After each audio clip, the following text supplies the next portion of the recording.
Friends, आज हम बात करेंगे एसबीआई की और साथ में हम बात करेंगे पीएनबी की। बहुत सारे रिसर्च एनालिस्टों ने एसबीआई को लेकर चौंका दिया है। उनका कहना है कि आने वाले समय में एसबीआई की प्राइस बहुत ही ज़्यादा बढ़ सकती है। उसके पीछे वजह है एसबीआई का सही ढंग से वैल्यूएशन नहीं किया गया है। बहुत सारी बड़ी प्राइवेट बैंकों से ज़्यादा है वैल्यूएशन एसबीआई का, और अगर इसको फिर अच्छे ढंग से फिर से इसका वैल्यूएशन किया जाए तो इसकी प्राइस बहुत ज़्यादा निकल के आने वाली है। तो बहुत ही ज़्यादा चौंकाने वाली बात निकल कर आई है, जिसको हम डिस्कस करेंगे और जानेंगे क्या एसबीआई में बहुत बड़ी तेजी बन सकती है। तो क्या इस लेवल पे एसबीआई में एंट्री कर लेनी चाहिए और कितने समय तक एसबीआई में हमें रुकना होगा और कितना हमें प्रॉफिट मिल सकता है, वो पूरी जानकारी आपको इस वीडियो के माध्यम से मिलेगी। साथ में फ्रेंड्स, पीएनबी में बहुत ही जबरदस्त वॉल्यूम चल रहा है। पूरे बाजार में आज 2 नंबर पे ट्रेड कर रहा है पीएनबी, और पीएनबी ने लिए हैं बहुत बड़े 2 डिसीजन। तो वो क्या डिसीजन है उनको हम जानेंगे और उसकी वजह से हमें पता चलेगा कि कितनी तेजी बन सकती है पीएनबी में। और काफ़ी ज़्यादा प्राइस बढ़ने के बाद करेक्शन में इसकी प्राइस नीचे आ चुकी है। तो क्या इस लेवल पे पीएनबी में एंट्री कर लेनी चाहिए या भी अभी हमें और वेट करना चाहिए, तो सारी जानकारी आपको इस वीडियो के माध्यम से मिल जाएगी। तो फ्रेंड, उससे पहले अगर आप पहली बार हमारे चैनल पे आए तो चैनल को सब्सक्राइब कर दीजिए, एक बेल आइकॉन दबा दीजिए ताकि जब भी नया वीडियो बनाऊं पहला नोटिफिकेशन आपको मिले। वीडियो पसंद आए तो लाइक शेयर जरूर कीजिए। चलो फ्रेंड्स, वीडियो स्टार्ट करते हैं। मैं हूं आपका दोस्त एसबी दवे और हमारे अपने चैनल ऑनलाइन कमाई में आपका बहुत बहुत स्वागत है। फ्रेंड्स, आज कारोबार की अगर बात करें तो अभी बाजार शुरू है, 1 बजे के आसपास का टाइम है। पीएनबी पूरे बाजार में आज 2 नंबर पे ट्रेड कर रहा है और करीब 1% के आसपास अप में ट्रेड कर रहा है, और एसबीआई में करीब 1.50% की बढ़त है। बहुत ही शानदार ट्रेड कर रहा है, 396 पर ट्रेड कर रहा है, परंतु इसने आज 399 की हाई भी बनाई है, यानी बिल्कुल 400 के आसपास है और बहुत ज़्यादा इसमें तेजी बन सकती है। चलते हैं पहले हम एसबीआई की तरफ। कार्वी कैपिटल के सीईओ कुंज बंसल ने एसबीआई को लेकर दिया है चौंकाने वाला बयान।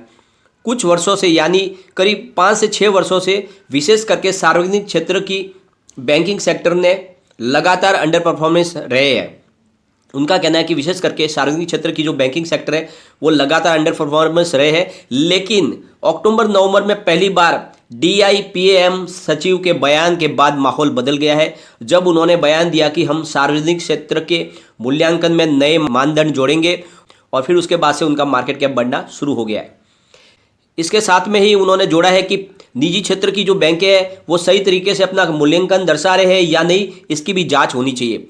क्या वो बड़ा चढ़ाकर तो नहीं पेश कर रहे हैं। साथ में उन्होंने कहा है कि एसबीआई ने Q3 के दौरान शानदार रिजल्ट पेश किया है, जिससे ये लगने लगा है कि एसबीआई की वैल्यूएशन दूसरी निजी क्षेत्र की बड़ी बैंकों से काफ़ी बेहतर है, इसलिए इसका वैल्यूएशन बढ़ना चाहिए, और इसलिए लगातार एसबीआई के शेयर की प्राइस भी बढ़ रही है। और यह एक सरकारी बैंक है, इसलिए एसबीआई ने कभी भी अपनी परफॉर्मेंस और परिणाम को लेकर हाईलाइट नहीं किया जितना प्राइवेट सेक्टर की बैंकें करती है। इस वजह से एसबीआई की अपनी असली ताकत अभी तक लोगों के सामने नहीं आई है, और इसलिए एसबीआई का सही वैल्यूएशन किया जाए तो इसकी प्राइस बहुत ही कम लग रही है और यहाँ से बहुत बढ़ने की संभावना दिख रही है।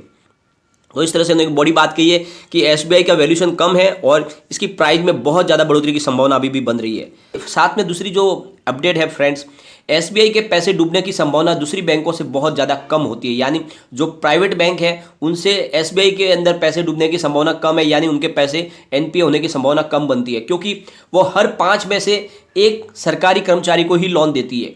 और उसके पीछे वजह यह है कि सरकारी कर्मचारी सरकारी बैंकों से ही ज़्यादा लोन लेना पसंद करते हैं, और सरकारी बैंकों के अंदर प्राइवेट लोगों को बहुत कम लोन मिल पाता है, क्योंकि अनसिक्योर लोन सरकारी बैंक जो है वो नहीं देती है प्राइवेट लोगों को, लेकिन सरकारी कर्मचारी जो होते हैं उनको लोन मिल जाता है, क्योंकि ऑलरेडी वो वेतन भोगी होते हैं, सरकार से उनको सैलरी मिलती है, तो वहाँ से पैसे डूबने की संभावना बिल्कुल नहीं के बराबर होती है, क्योंकि सरकारी कर्मचारी के जॉब जाने की भी संभावना नहीं है, सैलरी भी लगातार बढ़ती रहती है। लेकिन इसके उलट प्राइवेट जॉब करने वालों की कोई जॉब सिक्योर नहीं होती है, और साथ में आर्थिक मंदी के दौर में सैलरी में भी कटौती हो जाती है, इसलिए वहाँ से पैसे डूबने की संभावना ज़्यादा होती है।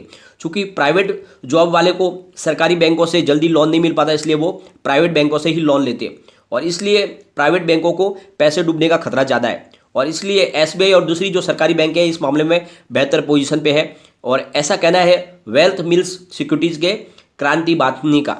तो उनका कहना है कि एसबीआई आगे और ज़्यादा अच्छी परफॉर्मेंस कर सकती है, क्योंकि उनके जो पैसे हैं जो उन्होंने लोन बांटा है अनसिक्योर लोन में, उनके डूबने की संभावना कम होती है, इससे ज़्यादा संभावना होती है प्राइवेट बैंकों के अंदर, क्योंकि वो ज़्यादा करके जो लोन बांटते हैं उनका 90% लोन सरकारी कर्मचारियों को ही होता है, और वहाँ से डूबने की संभावना बहुत कम होती है।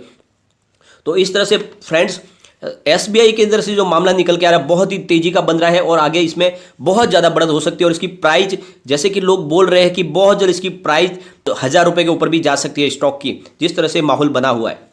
अब हम चलेंगे फ्रेंड्स पीएनबी की तरफ। सरकार ने बजट के दौरान नई बैड बैंक बनाने की घोषणा की है और इसी के तहत नई एआरसी बनाने की प्रक्रिया शुरू हो गई है और इसी के पहले ही पीएनबी ने एआरसी से बाहर निकलने की प्रक्रिया शुरू कर दी है, जिसे ARCIL कहते हैं। इसके लिए खरीदारी की बोली के लिए है पब्लिक नोटिस भी दिया गया है पीएनबी की तरफ से। पीएनबी ARCIL में अपनी 10.01% की हिस्सेदारी यानी करीब 3,25,06,486 शेयर बेचने जा रही है। ARCIL यानी ARC का गठन 2018 में किया गया था, जिसके स्पॉन्सर है Avenue India, SBI, IDBI bank और साथ में ICICI बैंक। इसमें US बेस्ड एवेन्यू कैपिटल की करीब 27% की हिस्सेदारी है और फिलहाल नई ARC गठन कैसे होगा और ये अभी तक पूरा तरह से क्लियर नहीं है। सरकार की इसमें क्या भूमिका रहेगी और कहां से सरकार कितना फंड देगी, अभी तक कुछ भी इसमें क्लियर नहीं हो पा रहा है और इसी वजह से पीएनबी ने ARC से बाहर निकलने का निर्णय ले लिया है। पीएनबी को भी पता नहीं चल पा रहा है कि आगे ARC का क्या स्वरूप होगा, इसलिए वो पुरानी जो ARC बनाई गई थी 2018 में उसमें से वो अपना हिस्सा निकालने जा रहे हैं। तो इस तरह से एक उनकी रकम उनको मिल जाएगी यूज करने के लिए। वो साथ में फ्रेंड्स पीएनबी ने बहुत बड़ा निर्णय लिया। पीएनबी ने अपने कस्टमर्स को लुभाने के लिए यूनियन बैंक के बाद सबसे कम ब्याज दर पर पर्सनल लोन देने की शुरुआत की है और फ्रेंड्स इस वजह से बहुत सारे लोग हैं जो लोन लेने पीएनबी में आएंगे।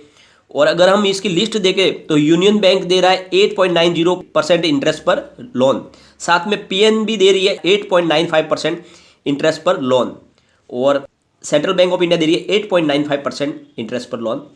इंडियन बैंक दे रही है 9.05% और बैंक ऑफ महाराष्ट्र का है 9.55% का इंटरेस्ट और SBI का है 9.60%, यूको बैंक का है 10.05% और बैंक ऑफ बड़ौदा ले रही है 10.10% इंटरेस्ट।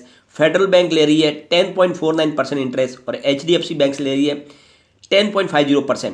तो बहुत ही कम ब्याज दर पर लोन मुहैया करा रही है पीएनबी और इस वजह से कस्टमर बेस उनका बढ़ेगा और इस वजह से लग रहा है कि आने वाले समय में पीएनबी में भी बहुत बड़ी तेजी बन सकती है और जिस तरह से लगातार पीएनबी निर्णय लिए जा रही है उससे लगता है कि इसकी प्राइस बहुत ज़्यादा बढ़ने वाली है। तो ये जो सरकारी बैंक के दो जो शेयर है SBI और पीएनबी, ये दोनों आपको खरीद के रखने चाहिए। आने वाले समय में आपको ये मालामाल कर सकते हैं। लगातार SBI की परफॉर्मेंस को लेके क्वेश्चन उठ रहे कि इसकी जो वैल्यूएशन बहुत कम बताई जा रही है और जो बड़ी प्राइवेट बैंक है जिनकी शेयर की वैल्यू बहुत ज़्यादा है उनसे भी दमदार इसका प्रदर्शन है और जिस तरह से Q3 के अंदर इन्होंने रिजल्ट बताया बहुत ही ज़बरदस्त रिजल्ट है और उस रिजल्ट के दम पर यह कह सकते हैं कि इसकी प्राइस बहुत ज़्यादा बढ़नी चाहिए। तो इस तरह से बहुत सारे लोगों की राय निकल के आ रही है कि SBI की प्राइस बहुत जल्द 1000 के भी ऊपर जा सकती है।